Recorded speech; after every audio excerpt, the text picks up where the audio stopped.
تو اس آیت کریمہ سے مفسرین اکرام فرماتے ہیں کہ مقاصد نبوت ہمارے سامنے آتے ہیں کہ اللہ تبارک و تعالیٰ نے حضور اکرم صلی اللہ علیہ وسلم کو جن مقاصد کے تحت اس دنیا کے اندر مبعوث فرمایا تو وہ مقاصد اس آیت کریمہ کے اندر آ جاتے ہیں، اور جو مقاصد نبوت ہیں اور ان مقاصد نبوت کے اندر پہلے نمبر پر آئے گی کہ آیات کی تلاوت کیا جانا، یعنی قرآن کی تلاوت، یہ پہلا مقصد نبوت آ گیا۔ پھر دوسرے نمبر پر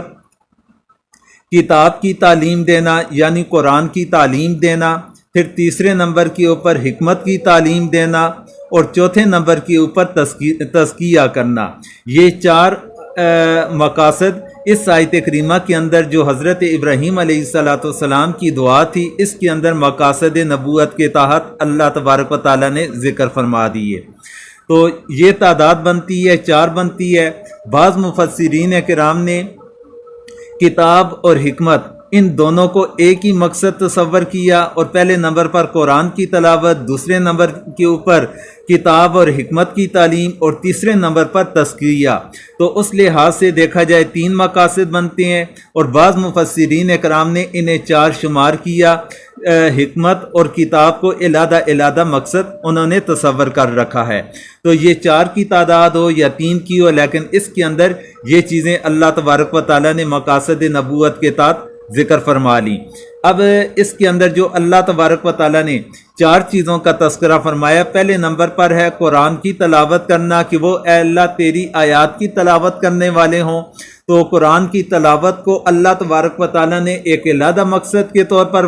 ذکر فرمایا۔ پھر دوسرا جو مقصد تھا کتاب کی تعلیم کا، تو کتاب کی تعلیم کو اللہ تبارک و تعالیٰ نے علیحدہ مقصد کے طور پر واضح فرمایا۔ تو اس کا مطلب یہ ہوا کہ قرآن کی تلاوت یہ علیحدہ معاملہ ہے، اور قرآن کی تعلیم یہ ایک علیحدہ چیز بن جاتی ہے۔ قرآن کی تلاوت کرنا، اس کے علیحدہ احکامات آئیں گے، اور قرآن کی تعلیم کا دینا، اس کے علیحدہ احکامات آئیں گے۔ تو اسی کے اوپر مفسرین کرام اور فقہاء کرام نے اسی پر فقہاء کرام نے جو مسئلہ اخذ فرمایا، وہ فرماتے ہیں کہ قرآن یہ مجموعہ بن جائے گا، جس طرح اصول فقہ کے اندر جو تعریف قرآن کی جاتی ہے کہ نظم اور معنی ان دونوں کے مجموعے کا نام قرآن ہے۔ اب تلاوت کے اندر الفاظ کی تلاوت کی جاتی ہے اور تعلیم معنی کی دی جاتی ہے۔ تو اللہ تعالیٰ نے دو علیحدہ چیزوں کا ذکر فرمایا، تو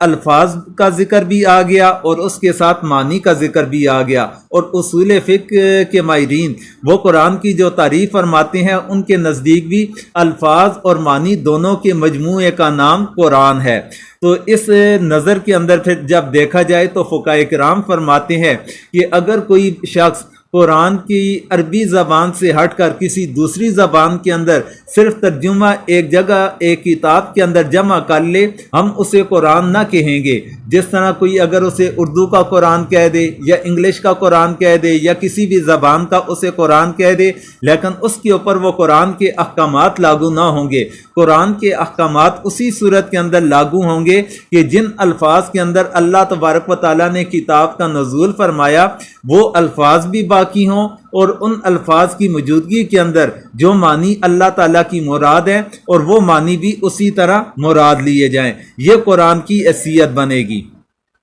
پھر اس کے بعد تیسرے نمبر پر جو ذکر فرمایا کہ حکمت کی تعلیم دینا، حکمت سے کیا مراد ہے؟ تو حکمت سے مراد مفسرین کرام فرماتے ہیں کہ اس سے مراد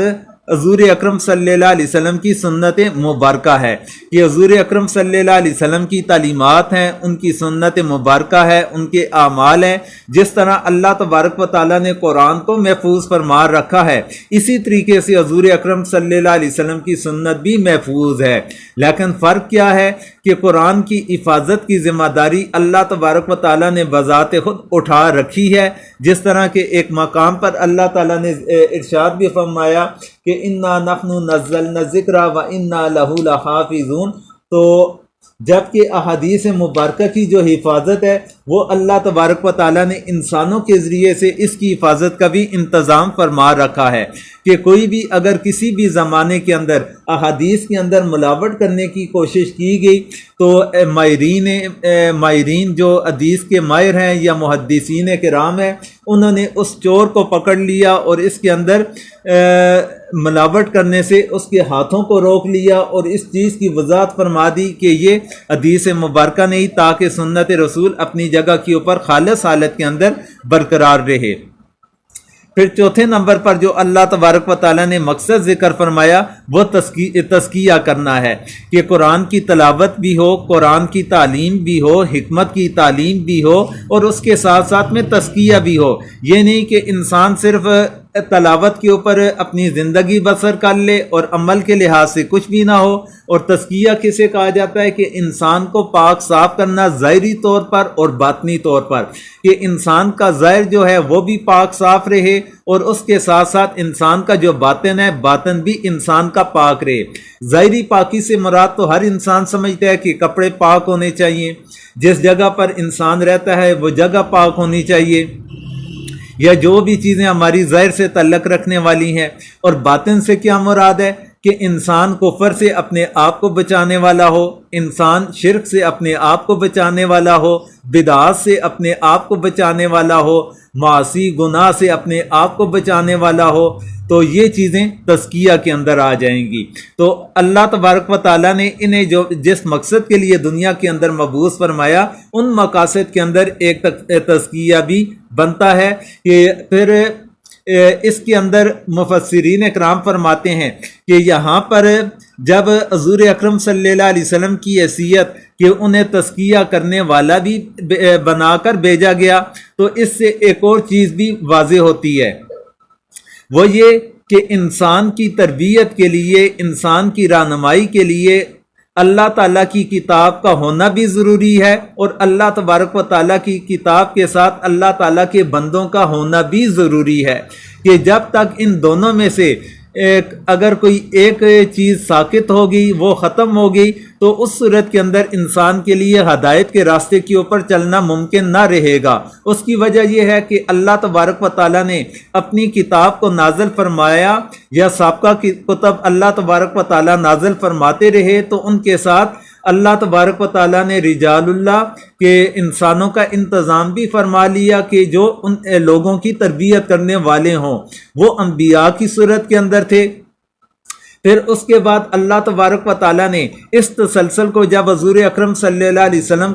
کی نبوت کو اللہ تبارک و تعالیٰ نے خاتم الانبیاء انہیں بنا دیا، تو پھر اس کے بعد یہ ذمہ داری اللہ تبارک و تعالیٰ نے اہل علم حضرات کے اوپر ڈال دی، کہ وہ ایک طرح کا رجال اللہ کا کردار ادا کر رہے ہیں، اور اللہ تعالیٰ کی کتاب بھی موجود ہے، اللہ تعالیٰ کی کتاب ہوگی، اور اللہ تعالیٰ کی کتاب کے ساتھ رجال اللہ ہوں گے، تو یہ دونوں جب ساتھ ساتھ کے اندر چلیں گے تو انسان کے لیے ہدایت کا راستہ ہوگا۔ ان میں سے اگر انسان ایک پر ایمان رکھ لے، دوسری کو چھوڑ دے، تو وہ انسان کتاب سے پھر انسان وہ فوائد حاصل نہ کر پائے گا، کہ کیونکہ قرآن کے اندر اللہ تبارک و تعالیٰ نے ایسی باریک چیزیں بیان فرما رکھی ہیں کہ ایک انسان اپنے طور پر اگر اسے مطالعہ کرے گا تو وہ انسان ان باریکیوں تک نہ پہنچ پائے گا، کیونکہ اس کے اندر بہت سارے احکامات ہیں، کوئی ناسخ ہیں، کوئی منسوخ ہیں، کسی کا شان نزول کی ضرورت ہوگی، اس طرح مختلف چیزوں کی ضرورت پیش آتی ہے۔